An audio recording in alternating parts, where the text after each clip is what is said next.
This is Minutia Men with Rick and Dave. Rick, you know that, rankings of our show, they don't mean anything to me. No, meaningless. No, I don't. Yeah. I don't look at them, whatever. No. I didn't mention at dinner the other night when I was with friends that it's top 1% of the world. Yeah, it means just nothing. Flopped out. Yeah, it means nothing to us, right? Right. But I've got good news, and I've got some news that could be disconcerting. Uh-oh. All right. First of all, on Apple Podcasts right now, we're 233 in Finland right now. Oh, okay. And That's we're not too bad. And we're 114 in Estonia. Okay. Okay. Here's the man news. Uh-oh. The man news. We are classified as a documentary podcast. Okay. So I'm hoping that these people in Finland and Estonia are not thinking they're not getting their news from us, our American news. I hope we're not like Air Free America to these people. I'll tell you, we've got some real news. I mean, it's not well, fake it's real news. You're right. true. You're right. But I'm worried, a little concerned with the state of the world right now that we're part of the media complex. Nope. This is all good stuff here. It's time for Minutia Men because we have nothing but real news stories. They are real.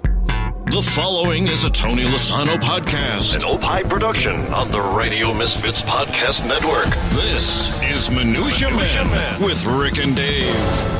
Have you ever been to Estonia? No. No, and you know what? I'm never going to go either. I've got a list of countries that I'm never going to go to. Okay. Any of the old Russian Soviet countries. Okay. Not going to any of them. Just don't need to ever go. Okay. You can get vodka here. Uzbekistan, not going to go. Kazakhstan, any of the stands. Right. Not going to go to any of them. Okay. Because your father-in-law's name was Stan. Right. You've had enough stands. That's right. Exactly. But yeah, I've got a bunch of countries that I still want to see. Okay. But I'm not going to any more like third world type environments. Okay. So obviously Mexico. Okay. Okay, except Mexico. Okay. Mexico's fine, yeah. Okay. What about like Cancun? Yeah, sure. Okay. Yeah, sure. The fun ones. You'll still go to the fun ones. Yeah, I will. Well. You got any stories for us? And we promised. So yeah. As you know, but the world doesn't know, because my grandfather was deported during the Holocaust. Right. I can apply for German citizenship. Yeah. So... And there's no language requirement. Oh. Because it's under this provision. So we might be doing this. I might be doing this remote.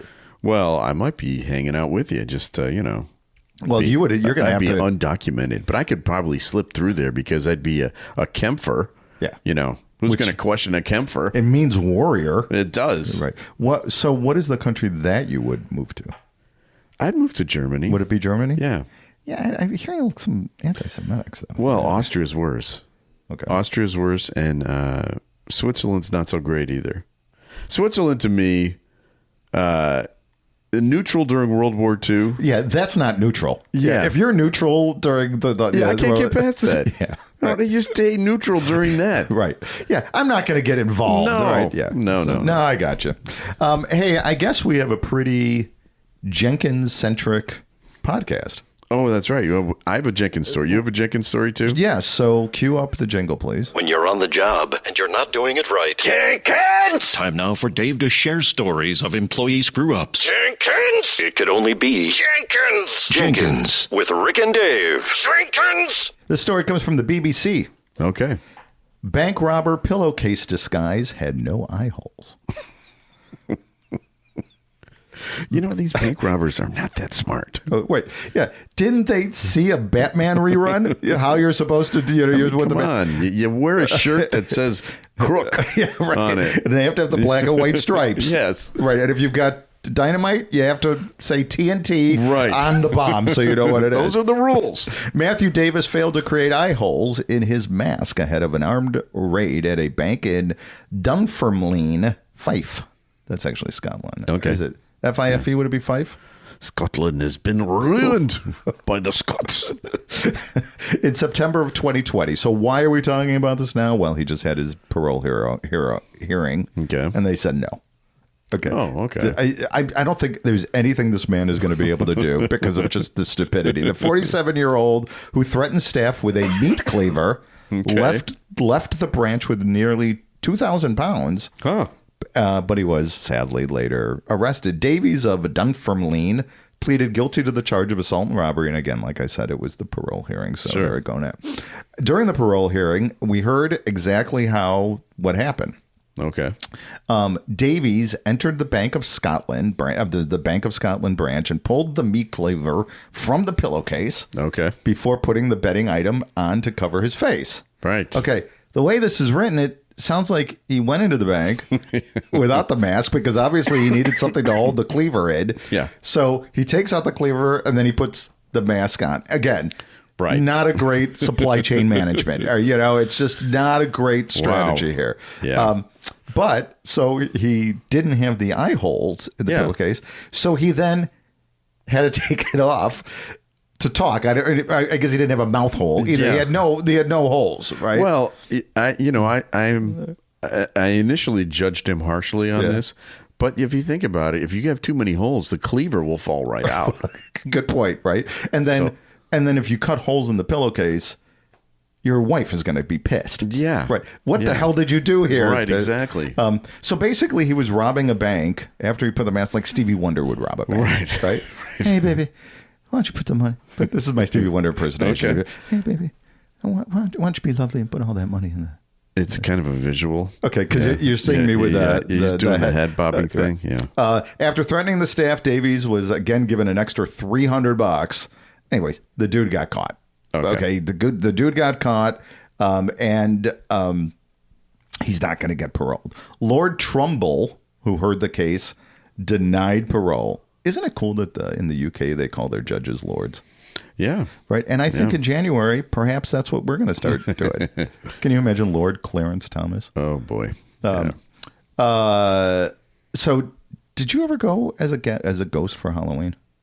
Have you ever used? No. Did you ever mail it in on a Halloween when you were maybe a sophomore in high school and you didn't want it, and you just put a when we were young adults, clowns on vacation. That was a big one. Yeah, that was just a clown mask and a Hawaiian shirt. Yeah, and I think we had a lei too. And a lei. Yeah. I think the best Halloween costume I ever participated in is I was Gilligan. Freshman year. No, sophomore year of college. Okay, I can see it. My whole dorm floor went as Gilligan's Island. Oh, okay. And have you met Jim Donahue, my buddy? Yeah. Big guy. Yeah. He was the skipper, right? Of course. And we were running up and down Green Street, and he was just chasing me with his hat, banging me over the head with the hat, right? We absolutely killed back then. I mean, those are some pretty distinctive hats. You got the captain hat. Right, and then you had the Gilligan hat. And then the Gilligan hat, right, yes. Right. I don't think necessarily those costumes would resonate to the audience now on Green Street at U of I. I think they don't even sell Gilligan hats anymore, which is just a crime. If you think about it. It's probably some woke, cancel culture. Well, I have a story for you that is also a Jenkins story. When you're on the job and you're not doing it right. Jenkins! Time now for Dave to share stories of employee screw-ups. Jenkins! It could only be Jenkins! Jenkins with Rick and Dave. Jenkins! It says Dave shares stories, but I can share stories too. This is you might have seen this one. This has been in all the newscasts lately because it's just a perfect kicker story type story. Mattel's packaging for its Wicked... 37 dying horrible... Back to you, Bill. Well, it was all smiles. Mattel's packaging for its Wicked movie doll lives up to its name, but not in a good way. The toy manufacturer is apologizing after mistakenly including a web address for a pornographic site on the boxes, holding the company's newly launched Wicked dolls, which are for ages 4 and up. Yeah. Okay. So kind of a bad thing. Yeah. Right? It turns out it was a spelling mistake. Yeah. So, I mean, they just goofed. One letter misplaced here. Especially in a URL or whatever. Right, sure. Whoopsie daisy. Yeah, right. So I got me thinking, has any other company done this? You'd be shocked. Oh, there's hundreds of them. Yes. Right. And it happens to big companies, too. For instance, a QR code on the bottle of Heinz ketchup in Germany purported to direct the user to a landing page for a label redesign contest. That's what it was supposed to be. But a fellow named Daniel Carell took the bait, scanned the bottle, hoping to enter the competition. Instead, he was led to a German porn site, Funderato. Funderato. And you are so punctual. Oh, you are so punctual. You are never late. You are never late. This is efficient lovemaking. Right, exactly. 6 minutes. Let's go. Oh, actually, do we? I think we have an audio of that, don't we? Oh. Germans who say erotic things. Here it is. Oh, Liebchen, bark like a schnauzer. That is the bratwurst in my pants, but I am happy to see you. Your lovemaking is so efficient. Touch it. Touch my glockenspiel. Oh, baby, I just love the way you are so punctual. But, Liebchen, I am a soccer player, and we can't use our hands. There it is. I think that was Germans who say erotic things. Did you win a Tony for? Or did you win an Emmy for that performance? I should have. Do you? You had mentioned, and I seem to remember that there was a URL. Those are the mosaic-y things, right? QR code. There was a QR code on some product that was just like a swastika. Oh, wow. Because, you got the black and white, right, and it looked just like a swastika. I can't remember. Yeah, it's like a Rorschach thing. Yeah. It's a blot, an ink blot. Actually, I see swastikas and everything. Yeah, I know. That's what I'm saying. I was in Europe, when we were in Europe, I'm like, let's get out of here. I see swastikas everywhere. Your mom was kind of freaked out when you went to Munich, right? We were in the Hofbrauhaus. Yeah. And I had just ordered a big old stein of beer, right? Yeah. And we're sitting at the Hofbrauhaus in Munich, and I'm just, I'm like, this is great. Finally, we're now walking around or whatever. And she goes, yeah, we got to go. There's Nazis everywhere. Yeah. Yeah, she had a Nazi flashback. Yeah, I can understand that. And I'm said, suck it up. Because I just paid 4 marks for this beer. And that was... we have any reviews? Jay the Weakling. Oh. Just this week. Actually, Wednesday. Jay the Weakling on Podstream. Here's his review. I wonder which one of the hosts will be appointed to a cabinet position. You probably heard last week's show. So there you go. When you start the show playing taps, we were a little emotional. It was the day after the election. You got to cut us some slack on that. It is time for another feature, and we call this one Studio Walls. Time now for Studio Walls. And the words of the prophets were written on the studio walls. So this is the part of the show where we go through the vast Rick and Dave archives. We've been doing stuff like this for 40 years. And this week is a birthday of Jimmy Piersall. Do you remember Jimmy Piersall? Oh, well, I knew him mostly for his hosting of the play-by-play that he did with Harry Carey during the White Sox. That's right. He was a White Sox announcer here. He was very famous in Chicago. He also was a big leaguer with the Red Sox. Right. As a center fielder. The movie Fear Strikes Out with Carl Malden and Anthony Perkins. Yes, as Jimmy. That's about Jimmy Piersall. But in the business, we kind of have a description for Jimmy, and that is nuts. He's kind of nuts, right? Harry would always say, take your medicine, Jimmy. Can't really get away with that anymore, I don't think. We did have 2 guests over the years that had personal encounters with Jimmy Piersall that are really memorable. Right. And it's Jimmy's birthday. It's Jimmy's birthday today, as we record this. And so I'm going to play you first. This is former White Sox slugger Eric Soderholm talking about his relationship with Jimmy Piersall. I have a great Jimmy Piersall story for you. Oh, sure. Yeah, it might take a few minutes, but go ahead. we got time, I believe, right? Yep.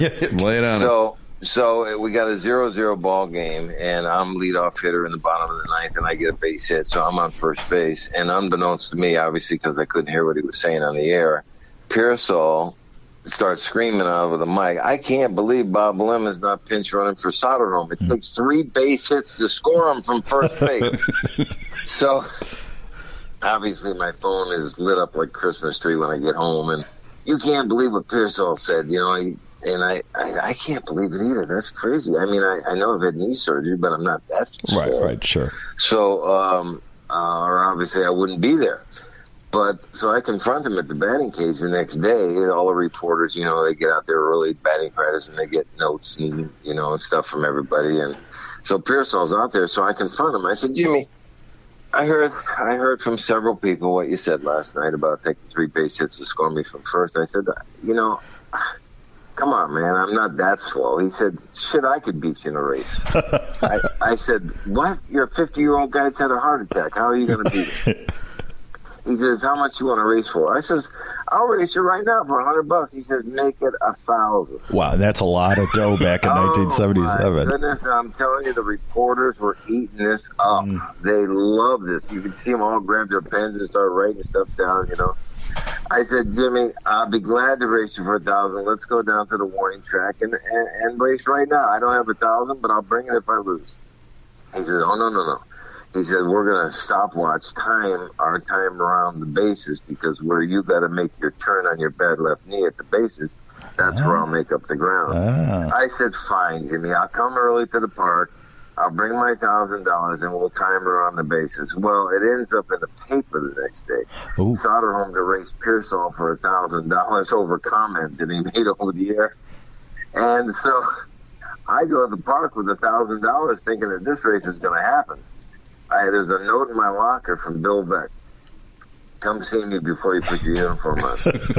So I go up to his office and he's got his arms folded and he's shaking his head. I said, is this about the Piersall race? He said, absolutely, it's about the Piersall race. I said, is there a problem with it? He says, absolutely there's a problem with it. He says, number one, if you beat him, they're going to say you beat a 50-year-old guy who's had a heart attack. Right. If he happens to beat you, I doubt it, but if he happens to beat you, don't you realize that he's on the mic every game? Yeah. He'll run your ass out of town so fast, blast you every time you get on the base. I said, are you crazy? And then he says, and this is the reason I'm putting a stop to it, what happens if you pull a muscle while you're trying to win this race for $1,000? Now I'm the one screwed. And I go, you know, Mr. Beck, I am sorry. I didn't even think about it.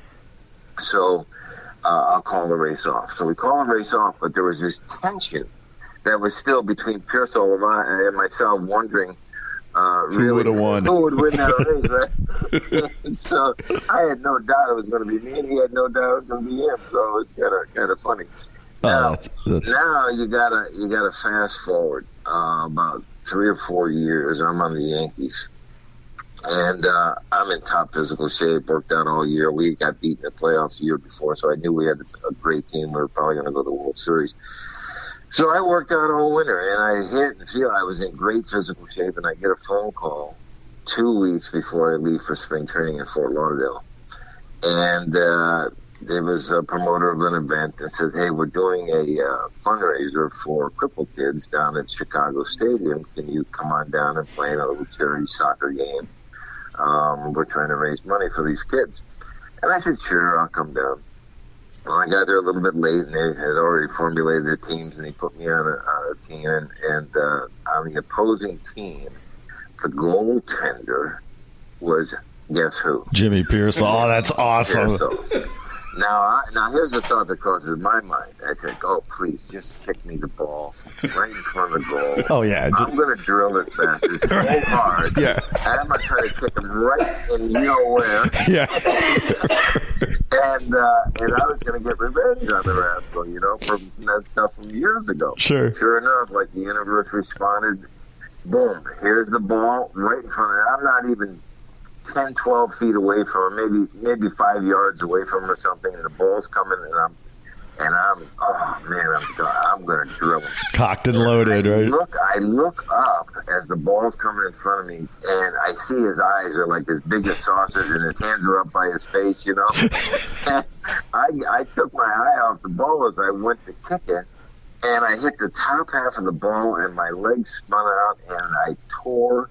And I fell. I tore an anterior cruciate ligament, and my career was over. Oh my God!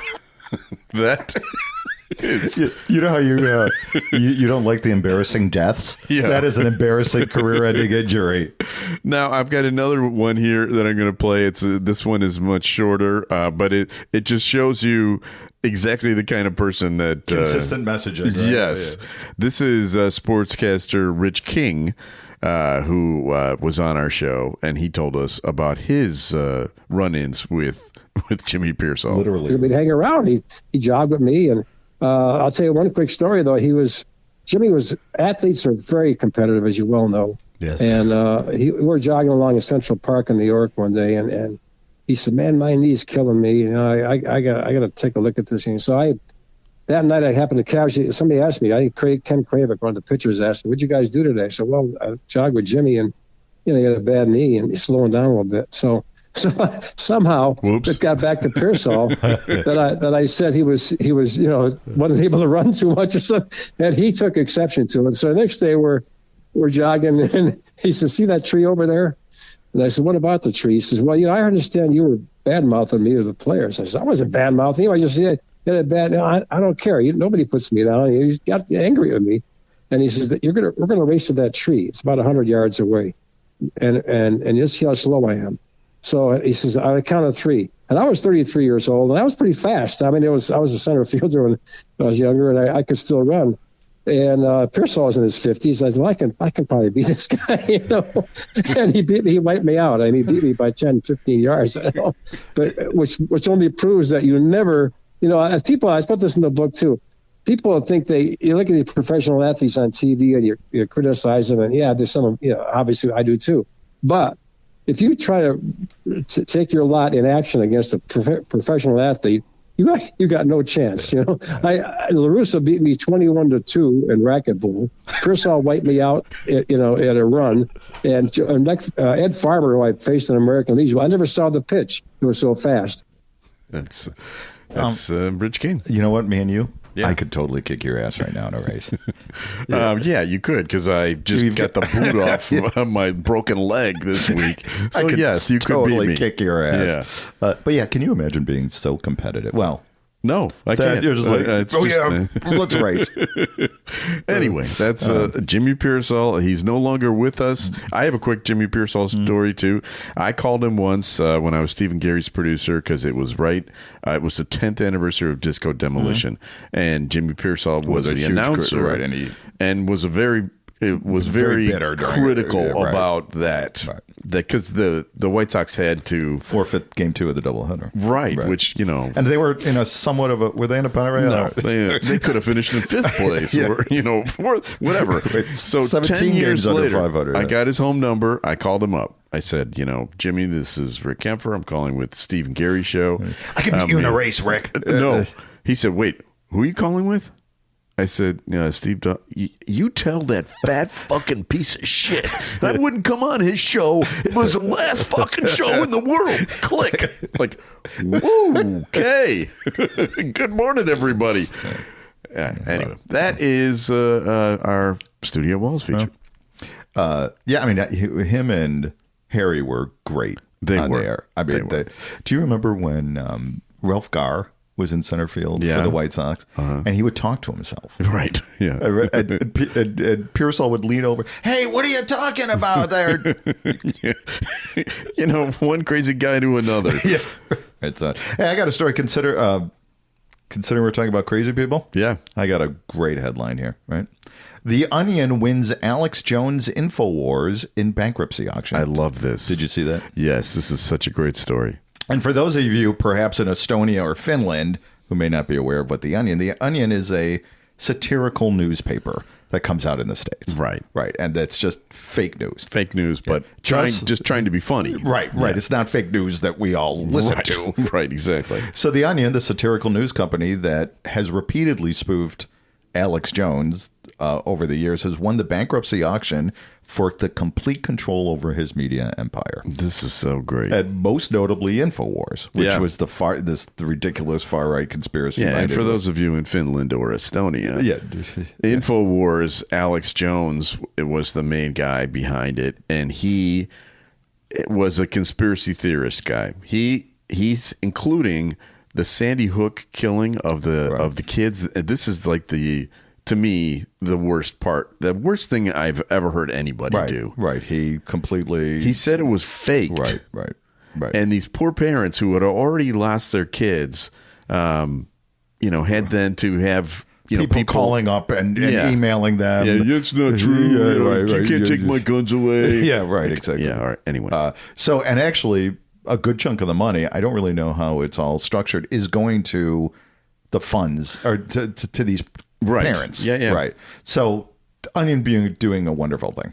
And I'm a big Onion fan. Yeah, me too. But I want to share some of my favorite headlines over the years. Okay. From the Onion, all right? Rural Nebraskan not sure he can handle frantic pace of Omaha. Okay. Miracle of birth occurs for the 183rd billionth time. Loved ones recall local man's cowardly battle with cancer. Jeez. Pope forgives molested children. Okay, here's a couple just this week that I think are fantastic. Matt Gaetz nominated for Attorney General. No, that really happened, Dave. Robert Kennedy Jr. nominated for Health and Human Services. That really happened too. Really? Yeah. Mm-hmm. What about this one? Google searches for "Did Joe Biden drop out?" see a noticeable spike on Twitter or on Google on the morning of the election. You're kidding me. Here we go. Google searches for "Did Joe Biden drop off?" Wow. Saw a notable spike, particularly in urban areas in Pennsylvania, Washington, and North Carolina. So is that a real story or is that an Onion story? The last three that I did are real stories. Oh, my gosh. Yeah. So, seriously. People are Googling on the day of the election. It's the brightest country in the world. Wait a second. Is he not running anymore? What happened? Yeah, it's something else. Yeah. All right, I have a story for you. There is an article in the latest issue of New York Magazine written by a mother who has teenagers, and she's trying to find a more explicit way of talking about sex with her kids, meaning, she didn't want to just talk about condoms or safe sex. She wanted them to know the mechanics of it and, understand how it's first, you have to have a lot of money. Yeah, well, I mean, right? If you're a man, you have to have a lot of money, first of all. Or cocaine. Or cocaine. Don't forget cocaine. But anyway, that kind of... I was just rifling through it and it caught my attention because I'm like, what? She doesn't want them watching porn because of the negative things that porn teaches you, things that aren't done in normal sex encounters. Well, wait a second. You mean if I'm a pizza delivery guy, I'm not just delivering pizzas and getting... it doesn't work that way. There's some other graphic things. Midgets? Some midgets are not... Apparently not. Apparently not. Whoa. But the reason I'm bringing this up is her solution to this. And this is real. She really did this. Her solution was to have her kids watch graphic scenes in mainstream Hollywood movies, like shows like Bridgerton. Okay. And then she would provide play-by-play of what was happening during those scenes in case they didn't understand it. And then afterwards, she would have a Q&A with them. Like, do you have any other questions about how this works? I'm envisioning a microphone and then she's got like a moderator helping. Billy, row 2. Yeah. I mean, I just have one word to say. Yeah. No. No, you can't do this. So did you have a chat with your... Never. Yeah. No. I can't even imagine. Well, let me see. My dad died when I was 13. You would have had that chat beforehand, right? Or no? When did you have your chat? I never have. Yeah. We were raised by Germans. Yeah, right. They don't have sex. Right. I think they had sex 3 times. Exactly. My wife had a similar feeling about this because, we have boys and she wanted me to be the spearhead, right? Yeah. And she was after me for several years to do this. I'm like, I'm not going to do it. And finally I broke down. I said, all right, I'll do it. And at that time, Sean was still too young. So I took the older 2. I think Tommy was like 13 or 14, and which means Johnny was like 11. Right. And I said, we got to go to the store. And I said, we'll go into the Container Store. And for some reason, they love the Container Store. And the Container Store for me is now always damaged. Because I can't think of it without this. The presentation aids that you're using? So we're driving to the Container Store. And because my thinking was they can't get away, right? They're in the car. Right. We're moving. They have to listen to this story. And I just decided to just spill it. Really? And I told them the graphic details of how it happens, exactly the mechanical part of it. You'll be rejected the first 962 times you try. No means no, and you're going to hear it a lot. But I explained the whole how it works. And then there was silence, after it was over. And I said, do you have any questions? And then Johnny goes, you mean you and Mom? I was like, this was a bad idea. Oh, I know. This is a terrible idea. Well, why did I do that? So Julia asked me, she was home a couple of weeks ago. She goes, so what are you and Mom doing while we're gone? And I was like, well, every day we're having sex in another one of your rooms. God. Right. And in fact, what day is today? Tuesday? Yeah. If you weren't here, Julia's Tuesday. Julia's room is Tuesday. And the face on her was just, Ted, that is not funny. I'm going to have to go to therapy now. All right. So you know what I was thinking you were going to do is somehow the containers that you were going to use the containers as a presentation aid. I don't remember exactly what I said. But this I know is a slip top. I will never say it again. Whatever that was, I'll never say it again. It is time for another feature. A random name pulled out of Rurik's bowl of brushes with celebrities. Mixture, collection, selection, assemblage, medley, assortment, variety. Time now for Celebrity Potpourri with Rick and Dave. These containers, they come in all different sizes. Here's a small container. Let's concentrate on the small container for a second. The look in Johnny's eye was like, you can just see him visualizing it like, oh, God. Well, my parents had separate beds. Did they? Yeah. Yeah. Okay. Yeah. Well, they would definitely Rob Petrie. I still think they. Yeah. All right. This is the part of the show where we feature stuff that you guys send in to us, and we ask for your celebrity stories. And this is a good one here from Rob. My wife's family is from West Virginia, so I've made lots of jokes over the years about moonshine and people marrying their cousins.